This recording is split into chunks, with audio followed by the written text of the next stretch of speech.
Welcome, I'm Lesley Wong, lead designer at Lesley Wong Interiors, an interior design studio specializing in the hospitality industry. With me today is Clara Power of Power Travel. So today we're going to dive into those hotel reviews you may never hear, but have an impact on your guest revenue. Thanks for joining me, Clara. Thank you for having me, Lesley. I'm happy to be here. Wonderful. So please tell us a little bit about yourself. Thank you again. As you know, I'm Clara Power. I'm the owner of Power Travel. We are a boutique travel agency in the Toronto area that focuses on family travel. I've been doing this for about 7 years and absolutely love it. Wonderful. So I know that you do a lot of traveling to get reviews and such. How many places have you been to? So country-wide, I've been to over 40 countries so far, but a lot of those have been multiple times. And normally on any given year, I do about 30 to 40 hotel inspections, hotel and resort inspections every year. 2020 has been a little bit different, but generally it's been about 30 to 40 a year. Wonderful. So tell me, what do you love about your job? Well, the core of my job is helping people make memories, plan phenomenal vacations, and doing it in a stress-free and easy way. There's nothing more satisfying than when someone comes home from a holiday and say that was the best vacation they'd ever had. So that's why I absolutely love doing what I do. But of course, I also enjoy the travel perks that are associated with it. You know, the research I get to do is usually in beautiful, exotic locations. So I can't complain. I love that part of the job as well. Wow, I'm envious. So from our conversations that we had earlier, you telling me that there's this unsaid complaint that guests have and hoteliers need to be aware of. So what are those top 3 complaints? Yeah, it was very interesting. I enjoyed our conversation that we had because a lot of times people come back with the same type of complaints, and it could be things as easy as crowd control or hotel layout. Things just don't make sense on where things are. Why is the buffet so far from the pool? Why is the kids club in the far off corner of a particular resort? So the layout tends to be a big one of whether it works or it doesn't. So that's a big one. Number 2 is inconsistent service. Tends to be something that people talk about a lot. If you have a good experience at the front desk, you also want a good experience by the bar. You want a good experience at the restaurant. You want a good experience if you're laying on the beach. And sometimes that is inconsistent and it affects the level of enjoyment at a particular property.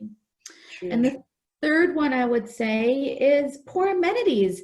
Sometimes you can spend a lot of money to stay at a hotel, and if they have floppy pillows, it just, it just affects the experience. If you have a poor night's sleep, people are just not happy. So amenities like that, how to make the room functional. If you have a family of 5, is it because there's a cot thrown in there, or is it because there's actually space for a family of 5? So just those amenities and those services that are offered that make it a complete experience. So those are the 3 areas that I find most people comments are part of, would be those 3 categories. Wow. So there's lots that these guests are telling you, but not necessarily telling the hotel. It's like an overall feeling from the sounds of it that they get being at the resort or hotel, wherever they may be. A lot of times it's those little things that you can't necessarily put your finger on that makes the overall experience great or the overall experience not great. If someone is outwardly rude to you, or if something goes drastically wrong, they're going to go to the front desk and complain. But they're never going to complain because a certain guest a cast member didn't smile at them, or their pillow maybe was not as great as they wanted it to be. But it's all of those little things put together that those little things that make it a great experience or not. And they're not things that they're going to complain about. But at the end of the day, when they come home, it's the difference between, wow, that was phenomenal, I'm going to recommend it to everyone I know, or, you know, maybe it was a nice place, but it wasn't fantastic, because there's a lot of maybe those little things that just bugged people. Right. It's that but that Yeah. really makes the difference. Yeah. And it's, you know, it's a question I call all of my clients when they return from their holidays to get that firsthand information from them. And at the end, it's like, will you return? Would you want to return? Because a lot of times people don't want to return because they want to try something new, but would they return if they had the opportunity? And it's then when, you know, it's like, yes, it was phenomenal, I would return if I had the opportunity. Or people would say, you know, not really, I wouldn't. And it's not necessarily because there's one particular thing that went wrong. It's just that overall feel of things weren't perfect. Right. So let's switch the conversation a little bit now to the current climate of things. Travel has dramatically changed recently. So let's talk guest concerns specific to COVID-19. How have things changed? How have you seen this change? So I just stayed at my first hotel post-COVID just a couple of weeks ago, and I noticed some things that they did really, really great, and some things that, you know, definitely needed some improvement. But I think the biggest issue that the hotels are going to encounter is social distancing and the flow of people. Guests no longer want to stand in line and wait to check in. They don't want to wait at elevators. They don't want to be waiting to line up to get into a restaurant.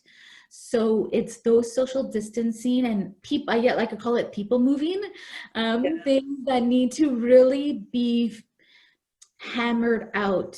You know, hotels have always had the challenge of the 3 p.m. check-in where all your guests arrive at the same time. How do you space them out to make it still a great experience?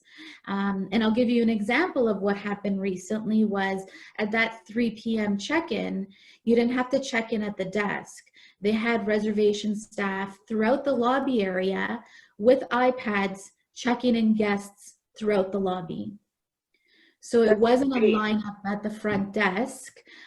It was spread out. You walk in, someone comes to greet you and moves you to a different area of the lobby. Those types of processes and people moving is going to be of the utmost importance. That's an excellent point. So how then, let's change it from the hotel's perspective to the guest perspective. How do you foresee guests changing their criteria in choosing a hotel to stay at? I know, I think the hotels have always done a great job with their hygiene, but I think now is the opportunity to actually advertise what they've been doing for many years, and what they're doing to go above and beyond.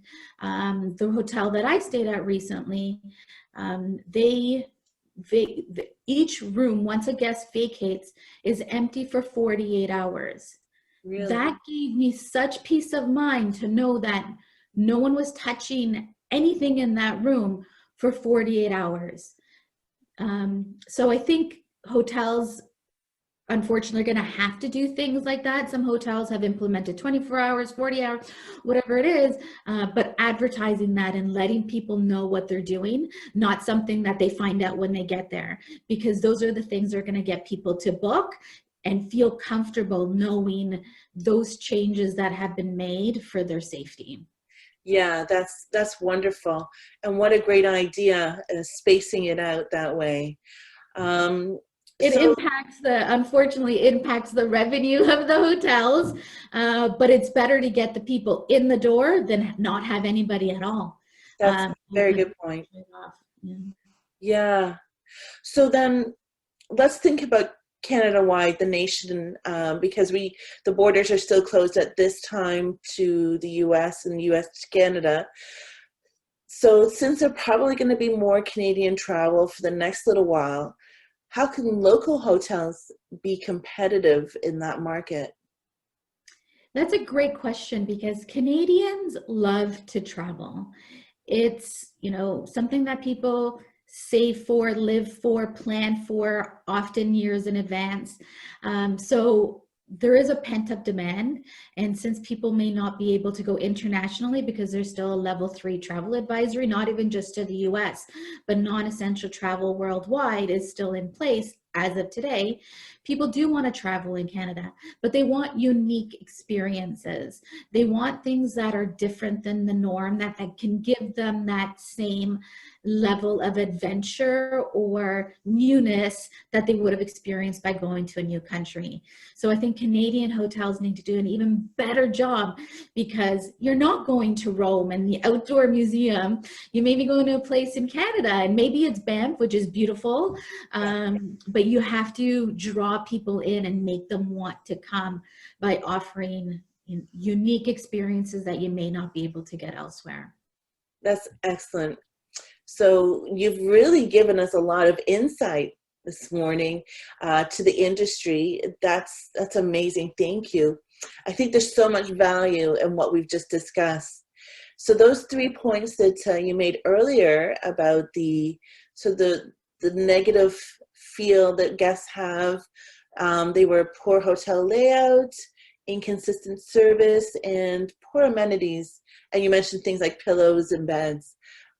Those are all fixable, are changes that can be made by hotel management or owners. So if they were to do that, that would make a very positive impact on guest experience, and then therefore guest return.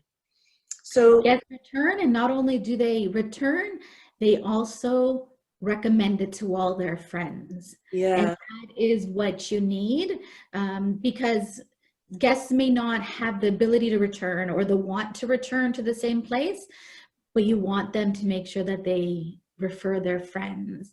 Or you get a travel agent like me on board who loves the property and keeps offering it to clients and keeps them coming back because of the positive reviews that they've had. that's excellent.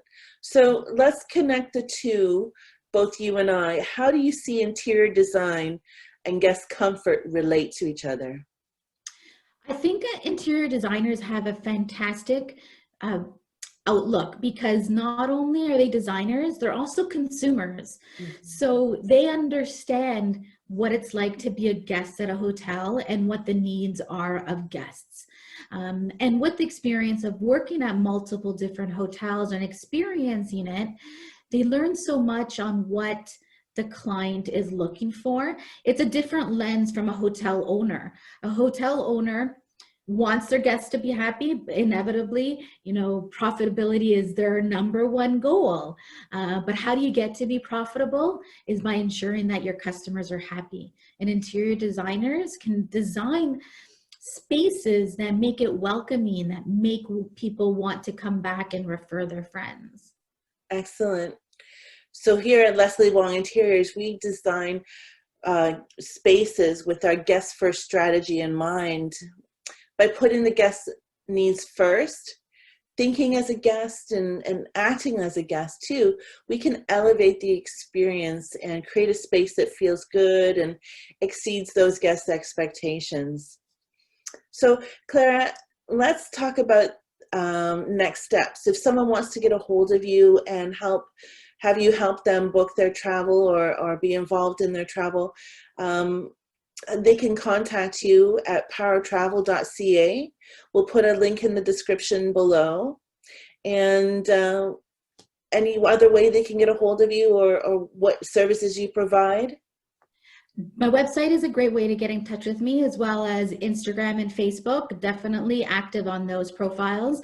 Instagram stories, you can go through those, and every time I travel, I'm always showcasing new hotels and new experiences from a knowledge-based perspective of these are the things you need to know. These are travel tips that you need to be aware of. These are the pitfalls, the pros and the cons, from a very constructive perspective, rather than just a personal opinion. This is, feedback from seeing 30 to 40 hotels per year, and really giving honest feedback.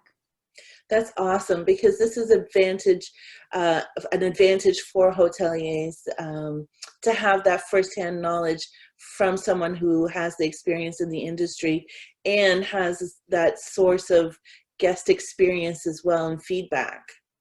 So for us to discuss the guest first design strategy that we have for your hotel and to book a call with me, you'll find the link in the description as well for Lesley Wong Interiors. I'd like to say a huge thank you to Clara Power of Power Travel, for spending the time with us today. And I hope everybody out there stays well during this COVID pandemic. We'll see how things turn out, but we're pretty sure that the hotel industry and travel in general will bounce back. And when it is, I know there's a lot of friends and family who are just eager to travel and get out there. So thank you again, Clara. Thank you for watching, and have a great day.